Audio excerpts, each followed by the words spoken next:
2024 की चुनावी जंग में दूसरे चरण के मतदान की तारीख भी अब नजदीक आ गई है और सिर्फ 2 दिन बाद दूसरे चरण का प्रचार अभियान भी थम जाएगा। ऐसे में सभी दलों ने जीत के लिए पूरी ताकत झोंक दी है और सभी दल के अपने अपने दावे और आरोप भी हैं।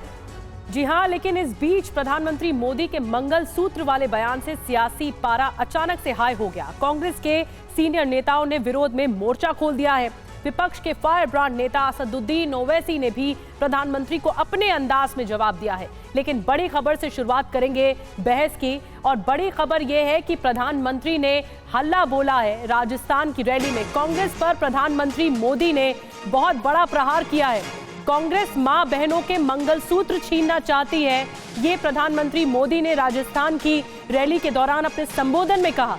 कांग्रेस अगर आई तो घर घर सोना को सर्वे करवाएगी, यानी जिसके पास जितना सोना है उसका सर्वे करवाया जाएगा। संपत्ति जिनके ज्यादा बच्चे हैं उनको बांट दिया जाएगा कांग्रेस की तरफ से।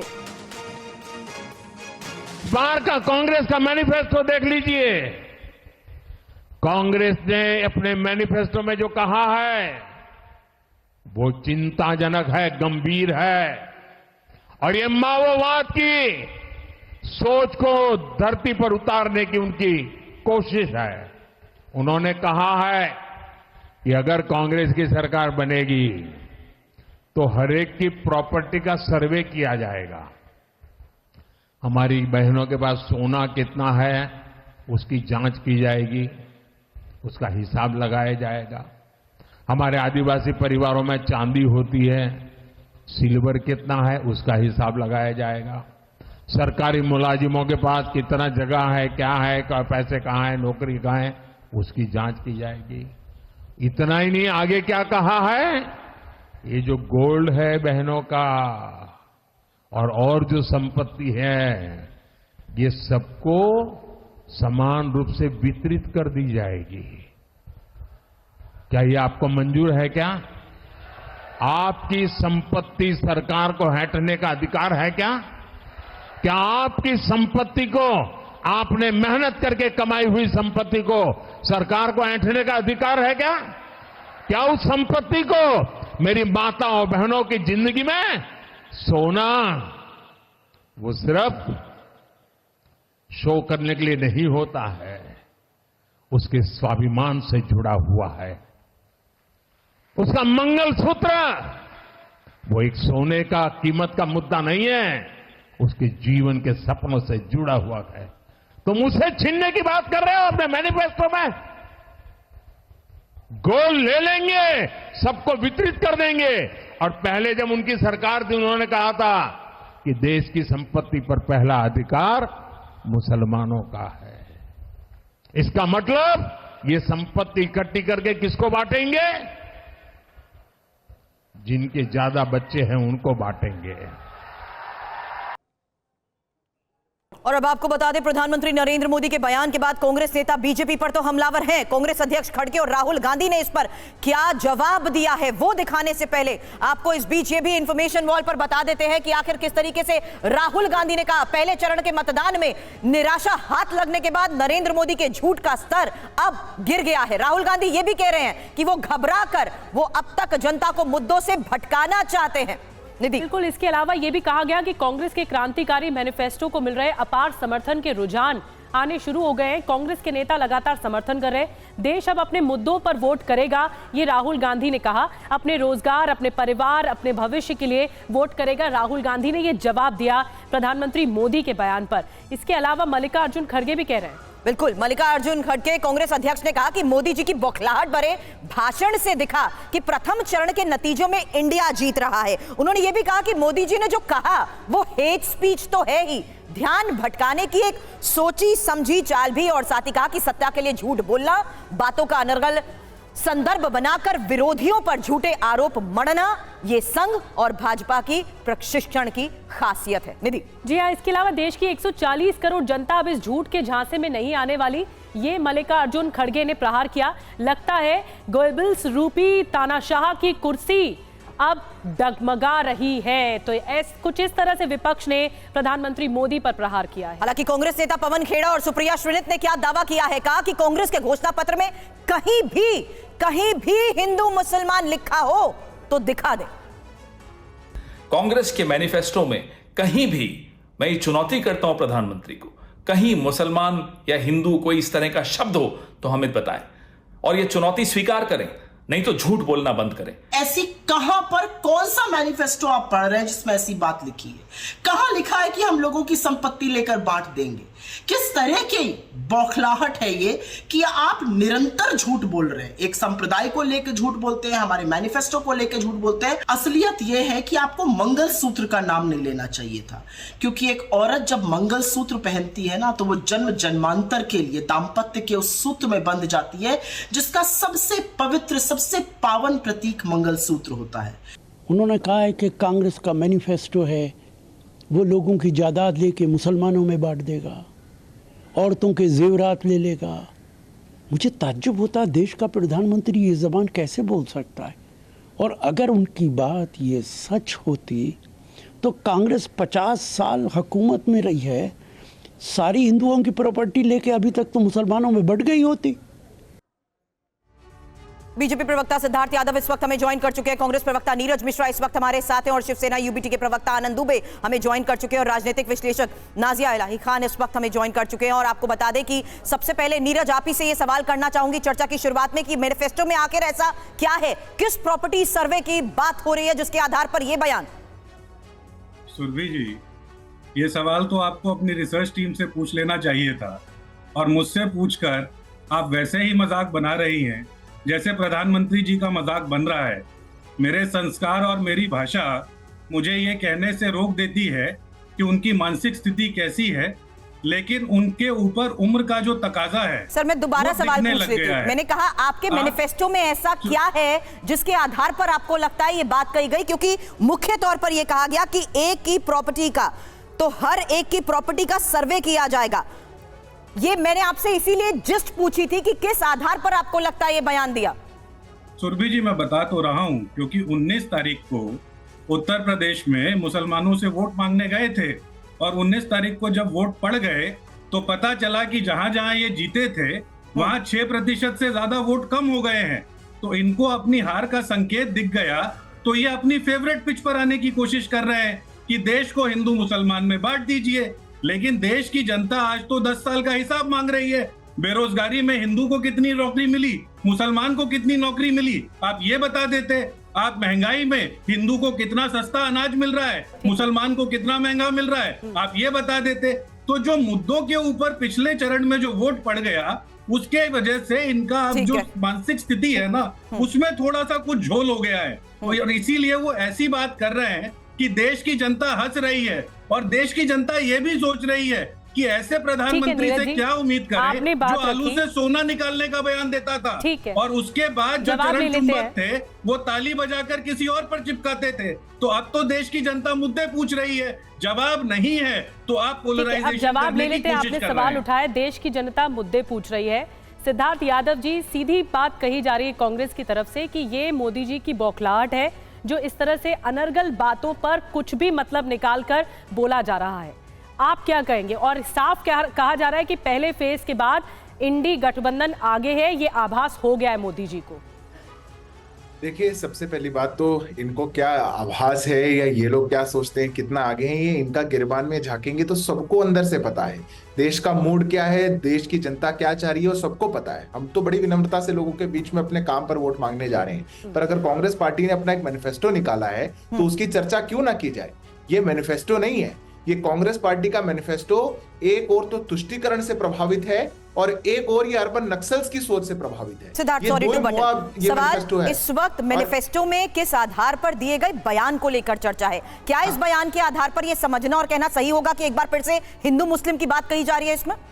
नहीं, मैं तो पूछता हूं कि कांग्रेस पार्टी स्पष्ट करे कि अपने मैनिफेस्टो में 40 से अधिक कॉन्स्टिट्यूशनल अमेंडमेंट्स को प्रपोज करने वाली कांग्रेस पार्टी ने, जुडिशरी तक में माइनॉरिटीज के लिए रिजर्वेशन रखने वाली कांग्रेस पार्टी ने, हर ईडब्ल्यूएस को एक्सपेंड करके माइनॉरिटी को विशेष रूप से आरक्षण देने वाली कांग्रेस पार्टी ने हिंदू मुसलमान नहीं किया तो क्या किया है? अरे अगर आपको माइनॉरिटीज की चिंता थी तो कुछ बात औरों के लिए भी लिख देते, पर मुस्लिम लीग से प्रभावित ये मैनिफेस्टो, जहां पर वो बात करते थे हम स्पेशल स्कॉलरशिप लाएंगे, यहां पे भी ये स्पेशल स्कॉलरशिप की बात कर रहे हैं। जो 1936 में मुस्लिम लीग कहती थी वही आज कांग्रेस पार्टी कह रही है, और उसके बाद ये कहते हैं कि ये तुष्टीकरण की बात नहीं कर रहे। मैं तो बहुत बड़ा आज आपके शो पर एक दावा करता हूं, कांग्रेस पार्टी ने अपने मैनिफेस्टो में लिखा है कि वो जुडिशरी की इंडिपेंडेंस को कम करने के लिए एक ओवरसाइट कमेटी को बनाएगी। कांग्रेस पार्टी जवाब दे। ठीक है, लेकिन इस बीच शिवसेना यूबीटी के प्रवक्ता आनंद दुबे भी हमारे साथ हैं। आनंद साहब, कांग्रेस के घोषणा पत्र में मुस्लिम लीग की छाप। निधि जी, सुरभि जी, नमस्ते। देखिए, ऐसा है, कभी कभी लगता है कि कौन सच बोल रहा है, कौन झूठ बोल रहा है। एक तरफ प्रधानमंत्री जी कह रहे हैं अब की बार 400 पार, और दूसरी तरफ उन मुद्दों पर बात नहीं कर रहे हैं जिन मुद्दों की देश में इस समय आवश्यकता है। महंगाई पर कोई बात नहीं, बेरोजगारी पर कोई बात नहीं। अब आप बताइए कि किसकी हिम्मत है इस देश में कि हमारी माताओं बहनों के मंगलसूत्र को कोई छीन लेगा, कोई घर के रखे हुए सोने को छीन लेगा और लोगों में बांट देगा। ये कैसी बात है? ये प्रधानमंत्री के मुंह से शोभा नहीं देती। 2016 याद आता है जब माताओं बहनों ने बुरे वक्त के लिए थोड़ा थोड़ा पैसा अपने घरों में तिजोरी में रखा था, जरूरत के समय के लिए। प्रधानमंत्री जी ने नोटबंदी करवा दी, लोग लाइनों में खड़े रहे, घंटों घंटों खड़े रहे, कई लोगों की जान चली गई। प्रधानमंत्री जी क्या कहीं उसका उदाहरण तो नहीं दे रहे हैं कि मैंने जो काम किया था कहीं वैसा काम आगे तो नहीं देखने मिलेगा? ये प्रधानमंत्री जी आपके ही शासनकाल में संभव है। ये कांग्रेस या कांग्रेस के सहयोगी दल ऐसा नहीं कर सकते। हमारे देश में कोई नेता, कोई सरकार सपने में भी नहीं सोच सकती कि किसी माता बहन का कोई मंगलसूत्र छीन लेगा। ये कैसी भाषा है? भाषा पे कोई नियंत्रण नहीं है, कोई मोदी नाम की लहर नहीं है। 10 साल जैसे होता था कि अब की बार मोदी सरकार, कहीं ये सुनने नहीं मिल रहा, कहीं जनता में कोई चर्चा नहीं है। यह सब देखकर वो हताशा हो गए हैं। वो सोच रहे हैं क्या बोल दूं, कैसे लोगों के बीच में अपनी छाप छोड़ दूं। जिस राजस्थान से मोदी ने दरअसल 25 सीटें आई थी, मैनिफेस्टो पर अटैक किया। बड़ी बुरी है सर। प्रधानमंत्री मोदी ने कांग्रेस के मैनिफेस्टो पर अटैक किया, मंगलसूत्र वाली बात कही, तो ये इसीलिए बार बार सवाल पूछा जा रहा है, क्या ये लड़ाई, क्या चुनावों की लड़ाई मुद्दे धूमिल होते हुए मंगलसूत्र पर जाकर बहस होगी? नाजिया इलाही खान जी हमारे साथ जुड़ी हुई हैं अधिवक्ता के तौर पर। नाजिया जी, क्योंकि इस पूरे मुद्दे पर बहस हो रही है और जो बीजेपी नेता है वो खुलकर ये कह रहे हैं कि इस बार जो कांग्रेस की दुकान है उसमें भय, भूख और भ्रष्टाचार ही बिक रहा है। इसी के संदर्भ में प्रधानमंत्री मोदी की स्पीच का सार निकाला जा रहा है। आप क्या कहेंगे, क्या ये लड़ाई हिंदू मुसलमान पर आ गई है? देखिए, कांग्रेस ने जिस हिसाब से अपना मैनिफेस्टो निकाला है वो 1936 का पूरा मुस्लिम लीग का मैनिफेस्टो है। क्या हम भूल जाए कि अजमल कसब पर कांग्रेस की सरकार ने 30 करोड़ रुपए हमारा ही टैक्स दिया व खर्च किया था? क्या हम भूल जाए कि 1989 से लेकर 1991 तक कश्मीरी बेटियों का और कश्मीरी पंडितों का नरसंहार हुआ था? क्या हम भूल जाए कि अफजल ग्रुप के लिए आज भी यहाँ लोग शर्मिंदा कांग्रेस वाले हो रहे? क्या हम भूल जाए कि हिंदुस्तान तेरे टुकड़े होंगे इंशाल्लाह का नारा लेने वाले आज कांग्रेस के नेता बन करके बैठे हैं? तो डर तो लग रहा है। मैं मुसलमान बेटी हूँ, मुझे आज भी शरिया के हिसाब से चलाने की असदुद्दीन अवैसी साहब और कांग्रेस कोशिश में लगी हुई है। आज भी हमें बोलना पड़ रहा है कि हम संविधान से चलेंगे, हम शरिया से नहीं चलेंगे।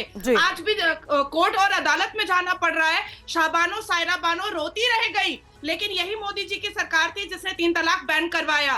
तो हमें तो डर लग रहा है मुस्लिम होने के नाते भी और बेटी होने के नाते भी कि कहीं कांग्रेस आ गई तो पता नहीं हमारी दुर्दशा क्या हो जाएगी। नीरज, इसका जवाब दे दीजिएगा, क्योंकि ये सवाल इसलिए भी कर रही हूँ। अब दोबारा उस बात पे प्लीज मत आइएगा, क्योंकि उसमें मैं समय जाया नहीं करना चाहती। जब आप ये कहते हैं कि आर्थिक तौर पर मुद्दों का जवाब नहीं दे रहे, उस बात का जवाब मैं जरूर लूंगी बीजेपी प्रवक्ता से, सिद्धार्थ से, लेकिन अभी फिलहाल जो शाजिया कह रही है उसका जवाब दीजिएगा।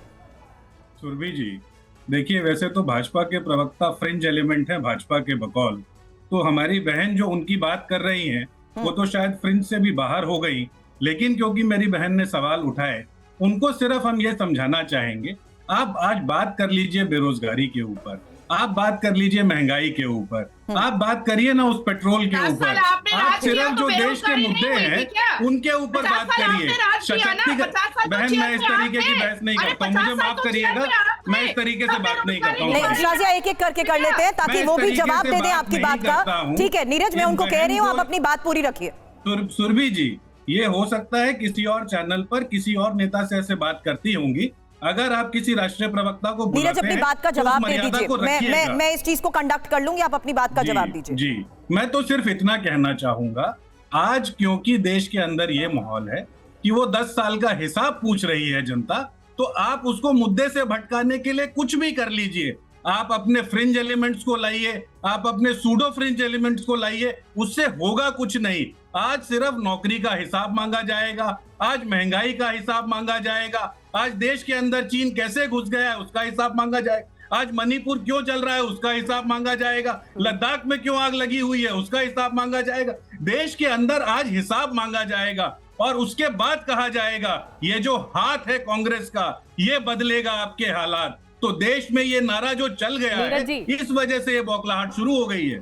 एक बहुत ही सामान्य प्रश्न पूछा गया था नाजिया जी की तरफ से कि क्या 50 साल आपने राज किया, क्या उस वक्त बेरोजगारी नहीं थी, क्या उस वक्त महंगाई नहीं थी, निधि बहुत अच्छा सवाल पर बात नहीं होती आज थी? पिछले 50 साल में सबसे ज्यादा बेरोजगारी है, सरकारी आंकड़े हैं। आज जो महंगाई है वो अगर इन्फ्लेशन एडजस्टेड हो तो पिछले 70 साल में सबसे ज्यादा है। पेट्रोल कभी 100 के पार नहीं गया था, महंगाई पर क्यों नहीं बात हो रही सिद्धार्थ जी? सिलेंडर 1200 के पार ठीक है, चलिए आप ही का सवाल मैं आगे बढ़ाते हुए सिद्धार्थ जी से प्रश्न कर रही हूँ, महंगाई पर क्यों नहीं बात हो रही? ओवैसी भी आरोप बार बार लगा रहे हैं कि मुसलमानों को घुसपैठिया कहा जा रहा है, कांग्रेस भी बार बार आरोप लगा रही है कि अनर्गल बातें बनाई जा रही हैं। जो मुद्दे हैं बेरोजगारी, भ्रष्टाचार, महंगाई पर बात क्यों नहीं हो रही? मैं निधि जी आपसे आग्रह करूंगा 40-45 सेकंड दीजिएगा, क्योंकि मैं नीरज जी की तरह किसी को यहाँ पे डिबेट पे फ्रिंज एलिमेंट और किसी को आउट ऑफ फ्रिंज एलिमेंट उस स्तर पे जाकर के तो डिबेट कर नहीं सकता। बट नीरज जी की एक कमजोरी हो चुकी है और ये इनकी गलती नहीं है, पूरी कांग्रेस पार्टी की है। जो आंकड़ा इनको पता नहीं कहाँ से आंकड़ा लेकर के आते हैं और फिर कहेंगे आंकड़ा ऐसा है, बेरोजगारी सबसे ज्यादा है, आंकड़ा ऐसा है। अरे आंकड़े और भी देख लीजिए। आंकड़ा ऐसा है कि आपके समय में जब सरकार आप छोड़ करके गए थे तब हम 10वें स्थान पर, 2004 में हमने आपको 10वें स्थान पर भारत दिया था, 2014 में हम आए 10वें स्थान पर ही था, हम 10 साल में उसको 5वें पे ले आए। इसको भी देख लीजिए। 1.8 ट्रिलियन की इकोनॉमी को 3.8 ट्रिलियन पे ले आए, इसको भी देख लीजिए। 75 एयरपोर्ट को 150 एयरपोर्ट पे ले आए, इसको भी देख लीजिए। अरे आज आपको आंकड़े ना जाने कहां से आंकड़े लेकर के आते हैं। मैं तो सोचता हूं पर कैपिटा इनकम 86,000 थी, आज 1.5 लाख हो गई है। और हमारी आज मेट्रो सिटीज 5 थी वो 20 हो चुकी हैं, बैंक अकाउंट्स 10 करोड़ थे वो 50 करोड़ हो चुके हैं। नीरज जी आंकड़े नहीं देखना चाहते। और निधि जी इसलिए मैं जिम्मेदारी के साथ कहता हूं, 10 सेकंड लूंगा, हम तो मुद्दों पे ही बात करना चाहते हैं। पर कांग्रेस का वो इतिहास कैसे भूल जाएं कि एक प्रधानमंत्री ने खड़े होकर के कहा था कि देश के संसाधनों पे पहला अधिकार मुसलमानों का है। ये कैसे भूल जाएं? ये लोग अगर सत्ता में आ जाएं और अपने मंशा को देश के सामने रखने का काम कर रहे हैं और कह रहे हैं कि हम वेल्थ को रीडिस्ट्रीब्यूट कर लेंगे, तो किससे लेकर के किसको देंगे? हम कैसे भूल जाएं कि घुसपैठियों को लेकर के, रोहिंग्या को लेकर के कांग्रेस पार्टी का क्या स्टैंड रहा है? नीरज जल्दी एक जवाब दे दीजिए। हमारे बॉर्डर्स को इन्फिल्ट्रेट कराने में कांग्रेस पार्टी का कितना बड़ा हाथ रहा है, हम कैसे भूल जाएं? बिल्कुल नहीं भूलेंगे। और सिर्फ आंकड़ों की बात करूंगा। इस देश के अंदर 2004 से 2014 में मार्केट कैपिटलाइजेशन जो था वो 350% बढ़ा, इनकी सरकार में वो 150% बढ़ा है। इस देश के अंदर 2004 से 2014 के अंदर नंबर ऑफ एयरपोर्ट्स जो बढ़े वो 150 गुना बढ़े, इनके यहाँ पर 100 गुना बढ़े। तो अब समझिए हमारे विकास का हम तो हिसाब देते हैं, इनके विकास का जो हिसाब है वो सिर्फ और सिर्फ सवाल है। और उसके बाद अब मैं निधि आपसे रिक्वेस्ट करूंगा, एक बार पूर्व प्रधानमंत्री मनमोहन सिंह जी का बयान चला दीजिए, एक बार पूर्व प्रधानमंत्री मनमोहन सिंह जी का बयान चलाइए। सवाल पूछा गया प्रधानमंत्री की ओर से कि क्या आपकी संपत्ति पर सरकार को ऐंठने का अधिकार है? क्या ये अधिकार मिलना चाहिए सरकार को कि आपकी संपत्ति जो आपका सोना है उस पर सरकार का अधिकार हो या ऐंठने का अधिकार हो? इसीलिए प्रहार किया गया था। मैं इसी बहस को आगे बढ़ाऊंगी। एक बात सुनवा देते हैं असदुद्दीन ओवैसी की। प्रधानमंत्री मोदी के बयान पर ओवैसी ने जवाब दिया। ओवैसी ने कहा कि प्रधानमंत्री हिंदुओं में मुसलमानों का डर दिखा रहे हैं, मुसलमानों को घुसपैठिया बुलाया जा रहा है। क्या कुछ कहा, आपको सुनवाते हैं। तुम खवातीन के रिजर्वेशन की बात कर रहे हो तो बताओ, 17 या 18 पार्लियामेंट के इलेक्शन अब तक हुए, सिर्फ 20 या 22 मुस्लिम खवातीन जीत कर MP बनी, तो क्यों नहीं तुम मुस्लिम खवातीन का रिजर्वेशन देते? हम खवातीन की तुम जब बात कर रहे तो OBC खवातीन की, मुस्लिम खवातीन को भी शामिल करो।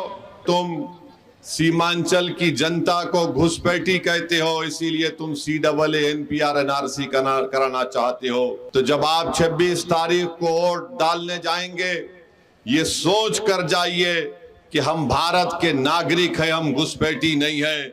जो हमको घुसपैठी कहेगा, हम उस पार्टी का साथ हरगिज नहीं देंगे। नाजिया इस वक्त हमारे साथ है। नाजिया, ओवैसी की बात भी आपने सुनी, वो तो साफ कह रहे हैं कि मुसलमानों में डर बैठाने की बात और हेट स्पीच।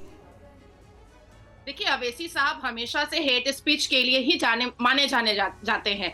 अवैसी साहब ने मुसलमान बेटियों के पक्ष में कभी भी बात नहीं की। अवैसी साहब इतनी गंदी बात करते हैं और पार्लियामेंट के अंदर भी करते हैं कि age of puberty is age of marriage. संविधान होते हुए हम भी मुसलमान बेटियां हैं, एजुकेशन एक्ट का राइट हमारे ऊपर, हमारे लिए भी है, लेकिन फिर भी वो वही गाना गाते हैं, age of puberty is age of marriage. UCC की विरोधिता करने के चक्कर में वो मुसलमान बेटियों की, मुसलमान महिलाओं की विरोधिता करते हैं। सीएए इसलिए उनको बुरा लग रहा है क्योंकि उनके 2 नेता अभी भी जेल की सलाखों में हैं, क्योंकि बोगस वोटर्स वो इकट्ठा करते हैं और घुसपैठियों को वो छुपाते हैं। क्यों हम आम आदमी पार्टी के अमानतुल्लाह को भूल जाएंगे क्या? उन्होंने तो 10-10 हजार की गड्डियां भी दी थी बोगस वोटर्स को, जो रोहिंग्या से आए हुए थे। अवैसी साहब ने मुसलमान बेटियों के पक्ष में कभी भी बात नहीं की है। अवैसी साहब हर वो मुसलमान मर्द जो मुगले आजम का और पाकिस्तान जिंदाबाद का नारा लगाता है, वो उसी को लेकर के अपने मिशन मीटिंग में खड़े होते हैं। ठीक है आनंद जी, मैं चाहूंगी आप इस पर जवाब दें। प्रधानमंत्री मोदी की ओर से कहा गया ये गोल्ड है, बहनों का जो संपत्ति है सबको समान रूप से वितरित कर दी जाएगी। कांग्रेस के मैनिफेस्टो पर प्रहार है और ये कहा गया है कि अगर उनकी सरकार आ गई तो फिर आपकी संपत्ति पर डाका जल जाएगा, आपके मंगलसूत्र को छीन लिया जाएगा। इस पर आप क्या कहेंगे? स्पेसिफिक जवाब। निधि जी मैं वही कह रहा हूं कि ऐसा कैसे कोई सोच भी सकता है? मैनिफेस्टो को 1 मिनट के साइड हटा दीजिए। ये सोच कौन सकता है कि हमारी माताओं बहनों की संपत्ति छीन ली जाएगी, मंगलसूत्र छीन के किसी और को दे दिया जाएगा? ये कांग्रेस यदि सत्ता में आ गई तो आप लोग को जीना मुश्किल कर देगी। ये एक प्रधानमंत्री के मुंह से तो शोभा नहीं देता। अभी देखिए, बहुत सारे मुद्दे थे। प्रधानमंत्री जी को कांग्रेस पार्टी की जब सरकार राजस्थान में थी, उसको अगर कोई बात थी नहीं समझ में आती थी तो प्रधानमंत्री जी कह सकते थे, लेकिन प्रधानमंत्री जी ने अपनी गरिमा गिरा दी। और मैं हैरान हूं कि चुनाव आयोग ये सब देख रहा है। चुनाव आयोग की कहीं कोई बात नहीं, कहीं एक आवाज तक नहीं।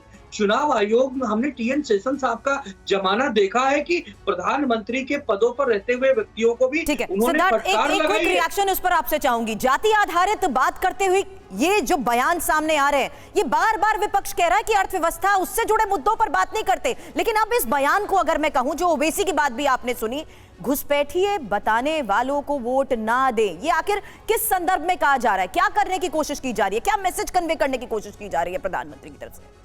देखिए, सबसे पहले तो अभी आपकी पूरी डिबेट पे कांग्रेस पार्टी या इंडिया अलायंस के किसी व्यक्ति ने स्पष्ट भी नहीं किया कि हम कोई माइनॉरिटी को ऐसी अपीजमेंट के लिए वेल्थ रीडिस्ट्रीब्यूशन की बात नहीं कहेंगे, हम को किसी की संपत्ति लेकर के किसी को देने का काम नहीं कहेंगे। हमारे प्रधानमंत्री ने कहा था कि पहला अधिकार देश के संसाधनों पर मुसलमानों का है, वो बात उन्होंने गलत कही थी। ऐसा किसी ने नहीं कहा, कोई मना नहीं कर रहा, पर यहां बैठ करके अलग अलग ज्ञान की बात करेंगे। और मैंने जब इनको मुद्दों पर बताने की कोशिश करी तो 60 साल के अंदर 1 एम्स बनाया था और हमने 10 साल के अंदर 15 बना दिए। मतलब आप मानिए 2014 तक 7 ही एम्स बने थे, जिसमें से 6 माननीय अटल बिहारी वाजपेयी जी ने बनवाए थे। 1 बनाया था कांग्रेस पार्टी ने, 10 साल में 15 बनवा दिए। और ये लोग बात करते हैं रोजगार की, स्वास्थ्य की, युवाओं की। इनको अधिकार कितना है, इनको जाकर के विश्लेषण करना चाहिए। पर जो ओवैसी जी बात कह रहे हैं वो तो बिल्कुल मुद्दे की बात है, क्योंकि इस देश में घुसपैठियों को और तुष्टीकरण के लिए, वोट के लिए हमने देखा है कि कैसे बॉर्डर्स पे हमारे तारों को तक खोल दिया जाता था और आधार कार्ड बांट दिए जाते थे ताकि लोगों का वोट बढ़ जाए। वो किसका बढ़ता था? घुसपैठियों के साथ कौन खड़ा हुआ था? रोहिंग्या के खिलाफ कौन नहीं बोलता था? जवाब दे कांग्रेस पार्टी। आज कह दे आपके शो पे कह दे कि हम रोहिंग्या के खिलाफ हैं। मैं चैलेंज देता हूं कांग्रेस पार्टी को कि वो कह दे कि हम अवैध घुसपैठ और रोहिंग्या के खिलाफ है। क्या आप माइनॉरिटी अपीजमेंट पॉलिटिक्स नहीं करते? कैसी, कौन सी अपीजमेंट की पॉलिटिक्स? जो पार्टी कहती हो कि सबका साथ, सबका विकास, सबका प्रयास, सबका विश्वास, वो किसकी अपीजमेंट करेगी? चलिए ठीक है, लेकिन इस बीच एक बात सुनाना चाहती हूँ, एक बयान सुनाना चाहती हूँ, क्योंकि प्रधानमंत्री नरेंद्र मोदी ने बांसवाड़ा की रैली में पूर्व प्रधानमंत्री मनमोहन सिंह के एक पुराने बयान का जिक्र किया और उसके आधार पर कांग्रेस के मैनिफेस्टो पर प्रहार किया। तो सियासी गलियारों में इसे लेकर प्रतिक्रिया भी हुई। असल में करीब 18 साल पहले 9 दिसंबर 2006 को पूर्व पीएम मनमोहन सिंह ने नेशनल डेवलपमेंट काउंसिल को संबोधित करते हुए देश के संसाधनों में अल्पसंख्यकों की भागीदारी का जिक्र किया था। उन्होंने क्या कहा था, ये सुनिए। We will have to devise innovative plans to ensure that minorities, particularly the Muslim minority, are empowered to share equitably in the fruits of development. They must have the first claim on our resource.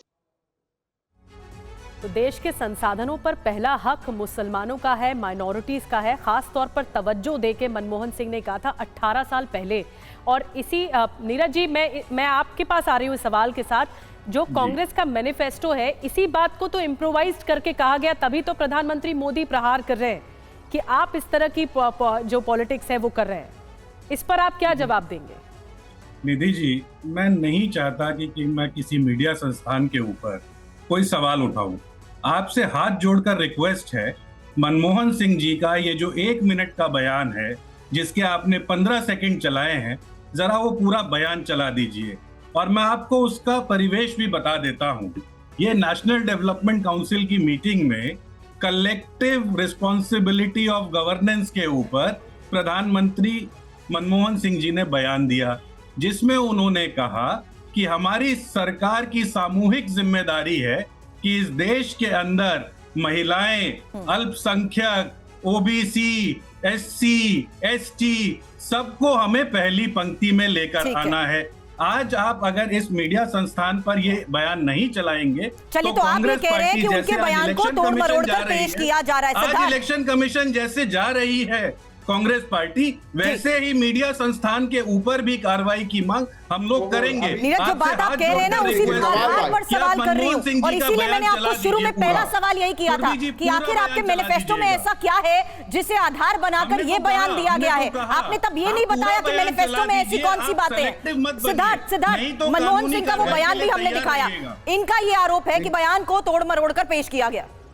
भाई कैसे तोड़ मरोड़ के पेश किया जा सकता है? उनके मुख से निकल रहा है जो शब्द निकला। आप 1 मिनट की बात कर रहे हैं, 15 सेकंड की कर लो और आपको डराने का काम कर रहे हैं। अभी नेशनल टेलीविजन पर चैनल को डरा दिया, आपके खिलाफ हम ये कर देंगे, वो कर देंगे और ये फ्रीडम की बात करते हैं। नीरज जी, पूरा बयान तो मीडिया का क्या हाल होगा वो सोच कर। अगर आप इसी लेवल पर सिद्धार्थ जी को खत्म करने दीजिए। नीरज जी, आपने अपनी बात रखी, ऐसे बहस हो नहीं पाती है। अभी भी हाथ जोड़कर रिक्वेस्ट कर रहा हूं, मैं भी आपसे हाथ जोड़कर अनुरोध कर रही हूँ कि बात उन्हें खत्म करने दीजिए। हमारे पास बहुत कुछ है। ठीक है नीरज जी, 1 सेकंड तो हम लोग सारी बात रख सकते हैं।